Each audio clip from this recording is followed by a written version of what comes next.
Hey there, today we're going to look at how to connect Bitbucket to Visual Studio Code. So let's get started. First, make sure Git is installed on your computer. Over here, open the terminal and type cat version to check if it's installed correctly.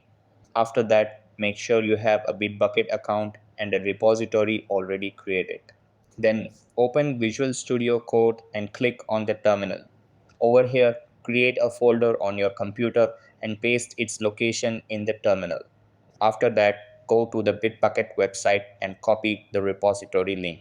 Then go back to Visual Studio Code and paste the link in the terminal to start cloning. Once the cloning is done, a window will appear prompting you to connect with Atlassian. Over here, open it in your browser and confirm access to your account. Then the connection will be completed successfully. And that wraps it up. Appreciate you watching.